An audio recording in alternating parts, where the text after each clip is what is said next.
chillin', serial killing, pre-core villains on the mic, got you reeling. 5-star rated from the floor to the ceiling. If you catch a 1-star, no time for feelings. Got a demon DJ on the ones and twos, by the name Beelzebub, so don't get confused. So grab a seat by the fire, roast them all over two, and prepare to hear the legend of the Straight Chillin' Crew.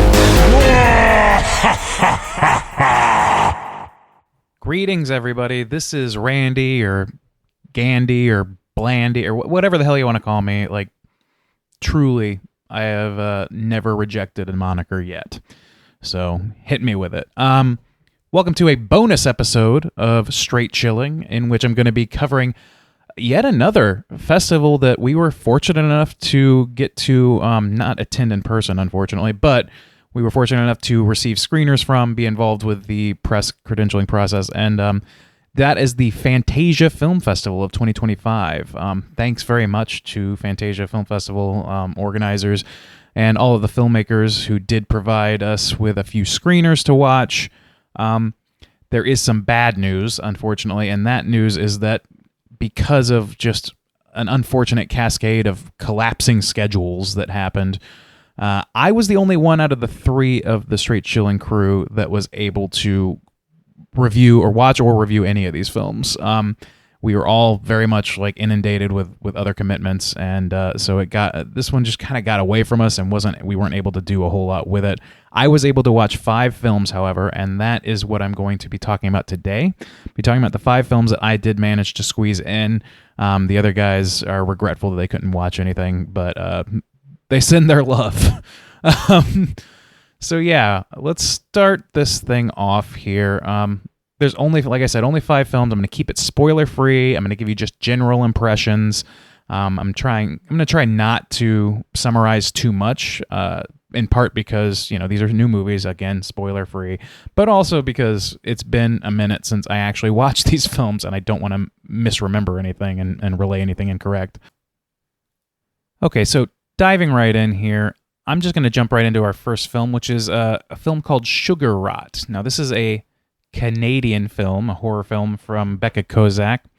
And I'm not familiar with Becca Kozak's other work, but this particular film is, the premise is essentially that this young woman named Candy, who works as both an ice cream store clerk and as a stripper, she is violently assaulted by an ice cream man, a creepy-ass ice cream man who delivers the ice cream at the ice cream shop, and she becomes pregnant. She falls pregnant, and unfortunately for just everybody involved, the pregnancy is with the zygote or whatever is like, it's made of candy. I don't know how else to put it. It's a candy baby that's in the belly. It's a candy fetus, and it is turning her into candy herself, or into sweets, into ice cream, into fucking whatever sweets you can think of. If it goes in an ice cream shop, it's something that her body starts turning into.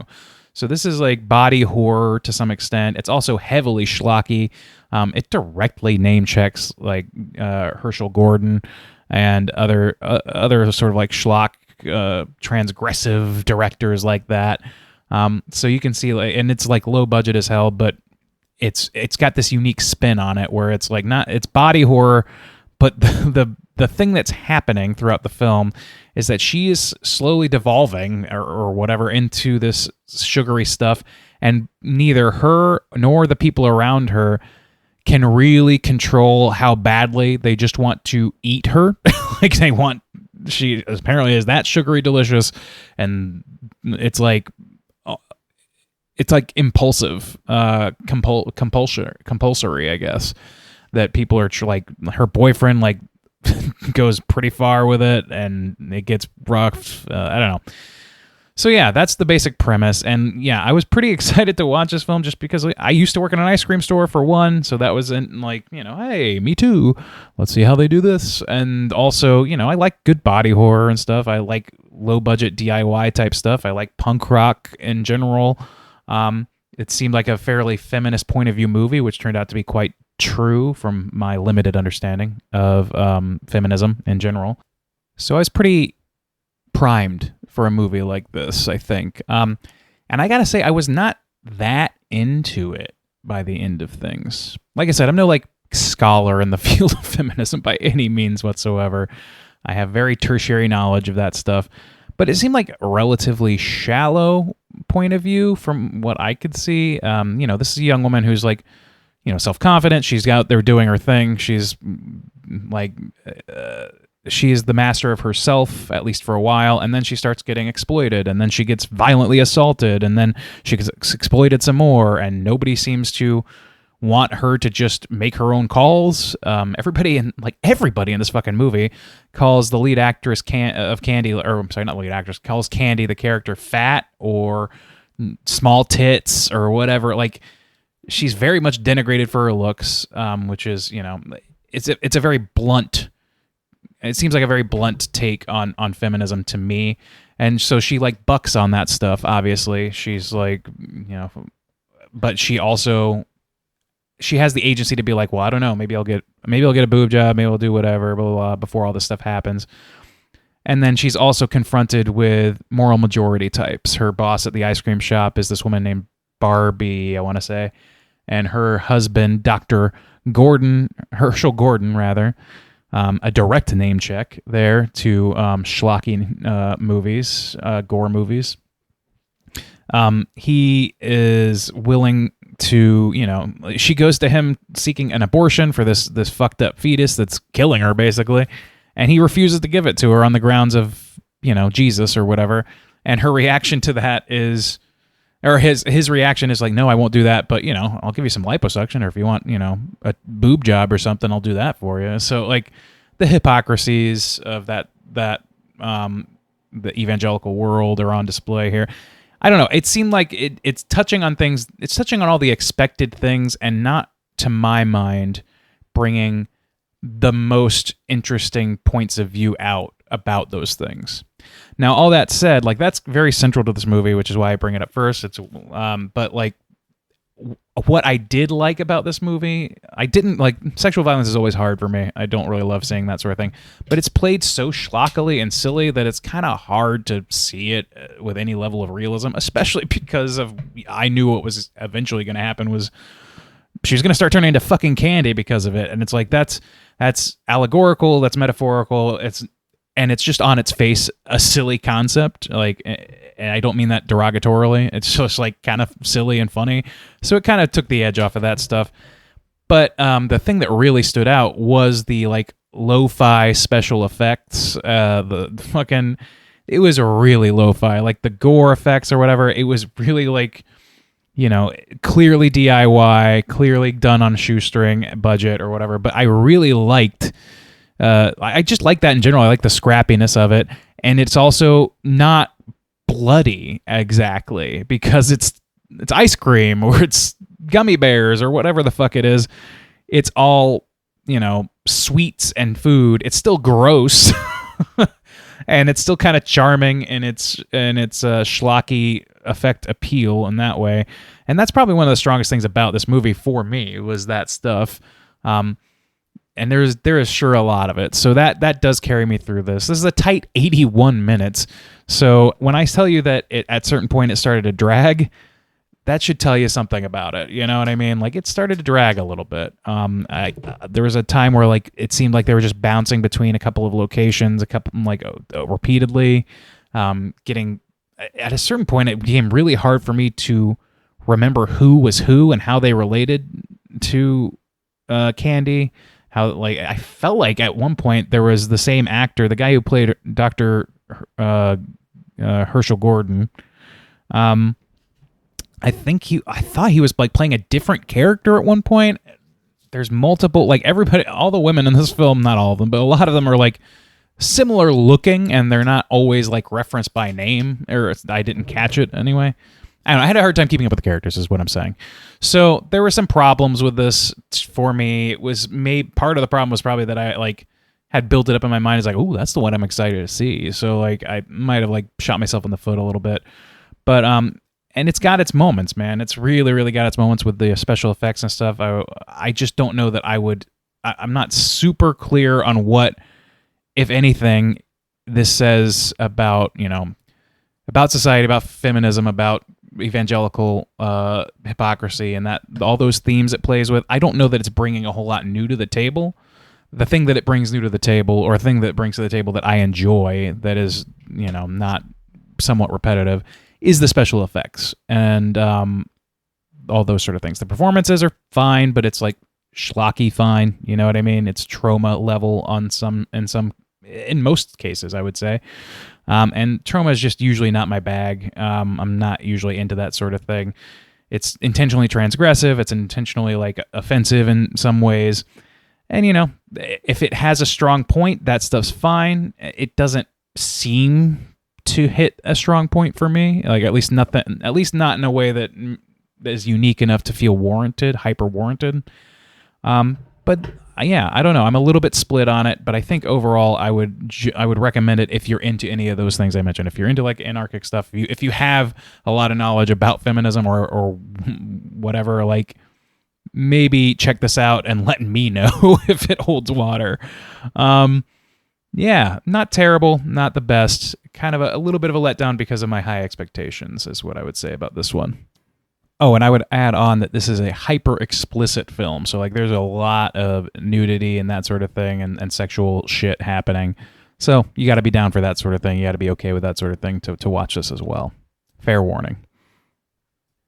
Okay, let's jump into our second film. The second film that I was granted was a film called Dog of God, which is an Latvian and German film directed by, and I'm going to get these pronunciations wrong. I'm sorry. I don't speak English well, much less other languages. Raitis Abele and Loris Abele. So that these two folks, I don't know really a whole lot about them. But this movie is essentially, so it's like 17th century witch trial film. It's animated. It's actually rotoscoped, like Ralph Bakshi or a lot of the stuff that you see on YouTube now that's kind of rotoscoped digitally, automatically somehow. Anyway, it's got kind of a look similar to a Scanner Darkly, but it's a little bit more organically drawn looking than that was. So rather than getting it wrong, I'm going to read the synopsis or the preview text on the Fantasia website for this one. In the late 17th century Livonia, the Baltic region on modern-day maps, rule over a dismal, nameless backwater town is shared between a domineering priest and a decadent baron, each with his own cringing lackey to carry out their dishonorable errands. When a holy relic precious to the pastor vanishes, he casts blame upon the object of his secret lust, the tough but lovely tavern keeper whose clandestine dabbling in esoteric medicinal alchemy, invites suspicions of witchcraft. Meanwhile, an uncouth, otherworldly figure drifts ever closer to the town, bearing a gift of sorts, one sure to upend what faint traces of normalcy remain, the torn-off testicles of the devil himself. Yeah, cool. So this is a rotoscoped animated film from Latvia. It's very got a very black humor to it, very dark humor. Obviously, by that last line, it should be pretty clear what's going on here. It's very sexual in nature in a lot of ways, but this is again another movie that's kind of about. I guess like this is another one that deals with religion a lot. Like it's heavily involved with religion and corruption within those religions. And this basically the titular dog of God is like this werewolf guy who's coming to town basically on God's request to enact some sort of, not vengeance isn't the right word, but some sort of punitive measures against a corrupt couple of figures that run the town. The Baron is heavily preoccupied with getting a boner because he can't get a boner, and his wife is unsatisfied, and he's just like this aloof motherfucker who doesn't give a shit about anything but getting a goddamn boner. And the priest is like very, very, very sexually motivated, but he can't indulge in that stuff. He, like obviously, like it's a hidden thing for him.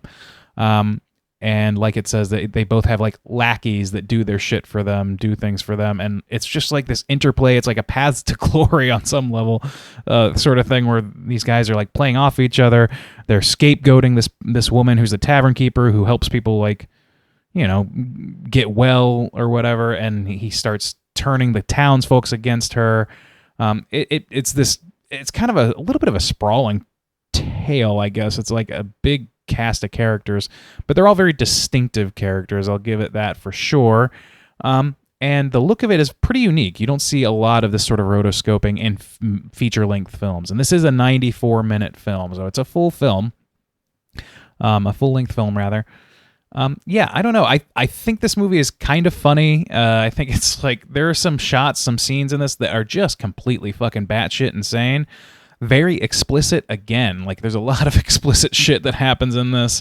Man, I don't want to say too much because there's some shots in here that are just like, what the fuck? How did this happen? Yeah, I don't know. I did like this film, but I don't like. Again, I walked away with it feeling like the main thing I got out of it was a few like sardonic laughs and a pretty basic how do you say, like anti-authoritarian point of view, or at least like an accusation of corruption in the elites, both religious elites and just financial elites, I guess.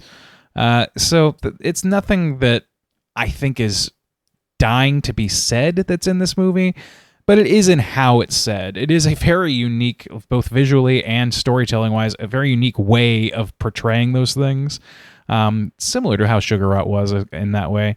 But I think this one was more successful. It was easier for me to tell who the characters were, what their general motivations were pretty clear, and it was easy to keep track of, even with a pretty large ensemble cast. Some of the visual trickery is a lot of fun. And yeah, there are definitely a few laughs in this thing, but also there's some darkness here, for real. There's some real darkness here that's at times, even in animated form, a little bit hard to watch. So yeah, I think you got to be prepared for that sort of thing. But yeah, I was happy to watch at least one animated film in this batch, and this was it. That was Dog of God. Okay, so third, we have a film that is not actually a new film at all. It's a new transfer of a film, an Italian film. It's called The House with Laughing Windows, and Arrow is releasing a new transfer of this film, so they put it up for screening. I had never seen it before. Longtime listeners to the podcast know these Italian giallo-ish movies are a little bit of a hard sell for us, certainly for me. I'm not usually on board with them. I find them to be a little tedious, not like a little too nonsensical in a lot of ways. I'm pleased to say though that this is a film where I was pretty engaged. I liked this movie. I like this. I guess I should tell you what it's about, right? So, The House with Laughing Windows is essentially. I'm gonna read the text from Fantasia again. That'll be easier. So, Stefano, our protagonist, arrives in a seemingly sleepy village to restore a church mural representing a methodical, modern mindset. But beneath the surface of this picturesque setting and the mysterious mural itself lies a chaotic pagan history that resists his logical ordered approach. The more he attempts to bring structure, the more that structure begins to break down into bloody, deeply disturbing chaos. When contextualized within the folklore tradition, The House of Laughing Windows takes on even more fascinating dimension. Okay, this is like getting a little into it, but that's the basic idea here, and it does it references in this copy Twin Peaks and Blood and Black Lace, and I think those are both very, very apt for sure. It's very vibey, right? Like this is it feels like other giallo, but not the same. It feels like our lead character, I think the main thing that makes it more palatable is our lead character of Stefano. He's not that hard to understand. Like, he's not doing completely batshit things. He's not doing the dumbest thing imaginable all the time. He is making a few errors and stuff, and there's certainly some things in this movie that don't make a ton of sense, but they feel more avant-garde than random, which is how I often feel about these sort of films from Italy from this era. And this was a 1976 film, I should say. 111 minutes, a little long for my taste, certainly in this genre, but I did like this. I think that like some of the places it goes is like completely fucking unexpected, but it does make a sort of ordered, logical sense at the end of things. It's I don't want to say too much, but it's a little bit, I don't know, of its time, shall we say, in many ways. But I don't know. I think that it has a lot going for it. It's got a lot of striking visuals, and the performances are not completely dog shit, which is nice. The accents and stuff, they're not distracting to me, which I know says a lot about me. I know, but I think that the way this is all portrayed, and the way this is filmed, and I don't know, the look of the transfer, I guess, is pretty good. I don't know what it looked like before, but it all, I think, worked for me. It's not like going to be my favorite film of all time. I'm not going to watch it every year or anything like that, but I liked it. I was shocked to find an Italian. I don't know if this is technically giallo or not, but I think it is. Because that phrase is that genre is so nebulous to me, but it's got a lot of the hallmarks of that stuff, and I'm always happy to find something within a subgenre that I don't usually go for that works for me. And so I would say this is one of those. I really did enjoy this, and I think that if you're a giallo fan, maybe check it out. If you're not, maybe risk it on this one, and maybe see if your mileage varies from mine or not. Right. So next we have up a film by the name of The Undertone. This is directed by Ian Tuason. I'm sorry. It's a Canadian film. It's brand new. It's 85 minutes, so another nice tight film. Again, scheduling conflicts. I was prioritizing shorter films. So, and yeah, The Undertone. Basically, this is the premise of this film. And this is like a straight horror. Like this really feels like a horror. Like this is the most directly horror film out of the bunch, in my opinion. And its premise is basically that this young woman. Oh gosh, what is this character's name? Evie. So Evie is a young woman who has a podcast, a creepy podcast, very relatable, with a man named Justin that's called The Undertone, and it talks about creepy stuff, not necessarily horror movies or anything, but creepy stories. It's true crime adjacent more so than it is horror adjacent, but it's both kind of. But it follows her specifically as she sits kind of idly in her, I think, childhood home, as her mother is basically like right on the cusp of death, and she's waiting for the final moment to hit. She can't really go a whole lot of places, so she uses the podcast and so on to sort of like stave off like creeping madness because of all the sad shit that's going on in her world. And as she's doing this, Justin receives email. And the way that the podcast works, is that she is the skeptic, he is the believer. It's a Mulder Scully thing. And he brings spooky tales or spooky stories to her and tries to get her to believe it. And they kind of do this thing where it's like off camera, quote unquote, when they're in the trimmed portions, they'll be like, no, let me be in character. I got to be skeptical about this. That sort of thing, where it's like, it's kind of a little bit of a front, but she's approaching it from that perspective. He's approaching it from the believer perspective. And they've received this batch of 10 audio recordings that are basically, they're very eerie, and they involve these other people that they don't know, obviously, but the events and the things said in the recordings have a weird, eerie resonance with what's going on in Evie's personal life. Things with her mother, things her mother said, songs that her mother sang to her. Like, and it's not all just about the mother, but it's like, it seems like almost predictive of a violent and dangerous ending for her, and it's creeping her out. This is all on top of, like, this is very eerie to the point of, like, it's not just a front that she's like, it's not like hearing a creepypasta and being like, oh, see, isn't that spooky? And she's like, no, that's not spooky. This is like shit that resonates with her. And yeah, the copy that was provided by Fantasia mentions a few other films for reference, like Skinamarink and I Am the Pretty Thing Who Lives in the House, and I think that those are both apt. This movie like completely blows me away in terms of audio design, because this almost exclusively audio-based horror in a lot of this film. I guess that's not exactly true, but it's like heavily about the sound design. And it works really, really well for that. Like, I would think that wouldn't work really well, but they somehow make it work for a fucking an hour and a half film. Like, there's so much that happens that is just basically told to us or played for us as we watch our lead actress, Nina Kiri, as she sort of reacts to things that she's hearing. And, you know, like, the performances are good. Like we never actually even see Justin. We don't know what he looks like at the end of the day. Like, for all we know, it could be a fucking, you know, the Jacob's Ladder thing, or like the fucking, oh, he was never real at all, or that sort of thing. You know, you never know. I'm not going to spoil that that's the case or not, but you really only see a handful of characters on camera. Everything is done auditorily, and I think that's, like, it's pretty impressive for that. Like, it does a pretty fucking impressive job of that, and it does a surprising amount of showing, not telling, when it can, even under those constraints. And, like, I don't know. And the vibes are just right. This is definitely the spookiest movie out of the bunch. It's not just that it's a straight horror, it's that it's a spooky horror. I would watch this again, and I kind of want to watch it in an environment like I didn't watch the first time, which would be, I watched it the first time in broad daylight, when I could squeeze it in.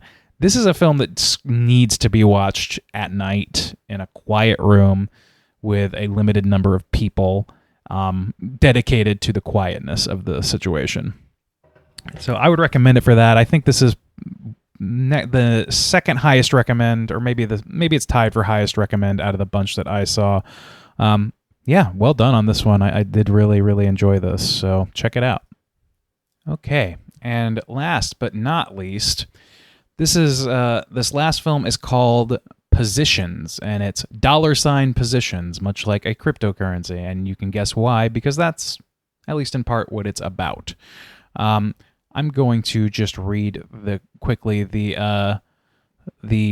some of the copy provided by Fantasia, so that I don't get this wrong.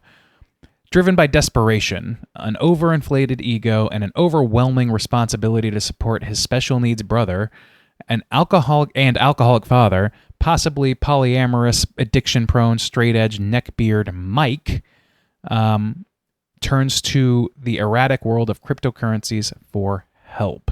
After hitting it mid with Xmun coin, all of Mike's problems disappear. He quits his dead but stable job, convinces his devoted girlfriend Charlene to open up their relationship, have an open relationship, reconnects with his recently sober cousin Travis, and even gets invited to his first party. However, Mike's greed and inexperience with being the it guy around town send him spiraling into a series of bad decisions that threaten more than just his bank account. And I forgot to say, this is directed by Brandon Daly.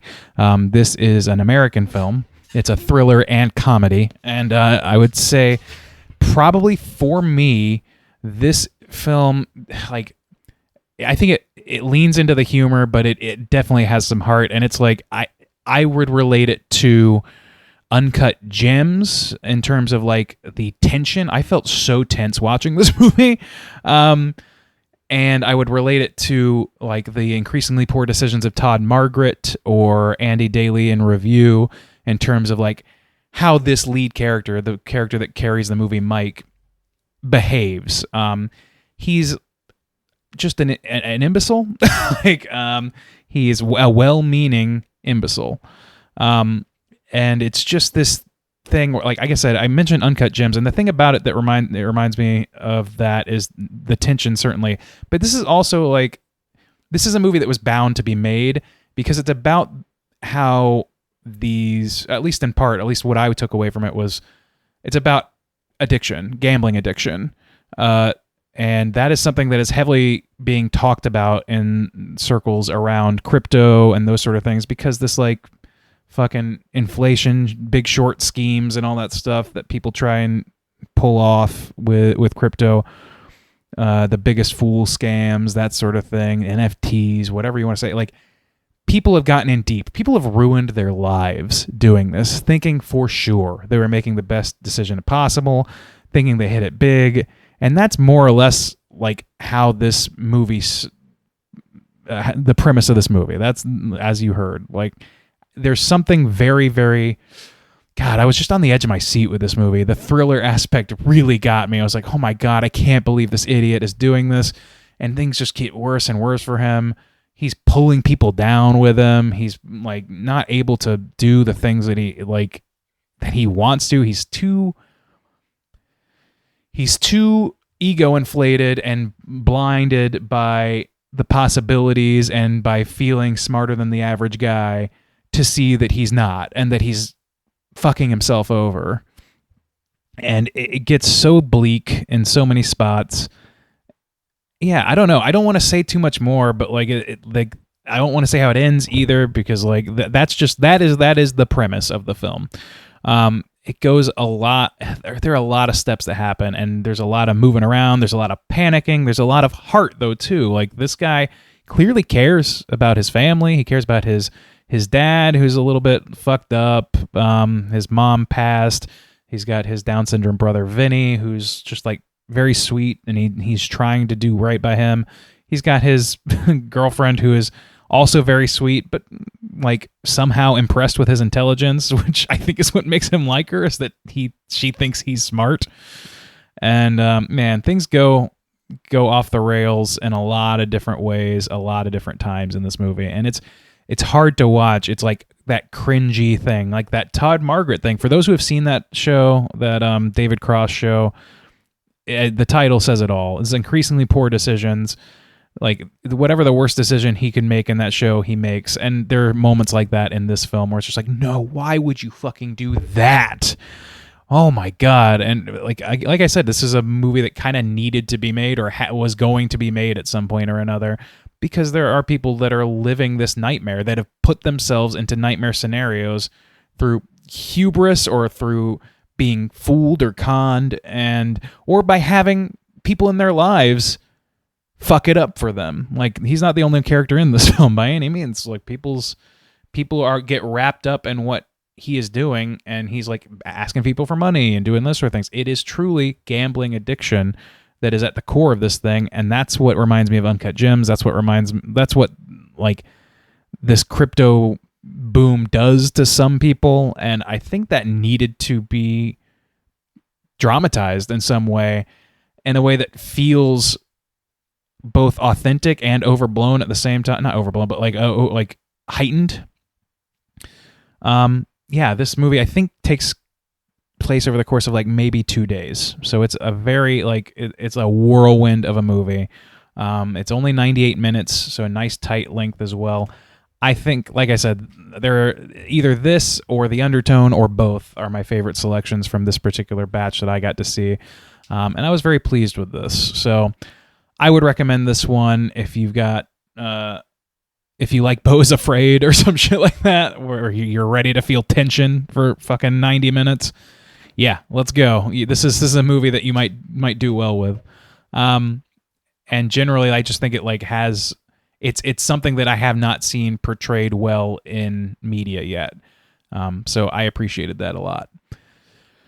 All right.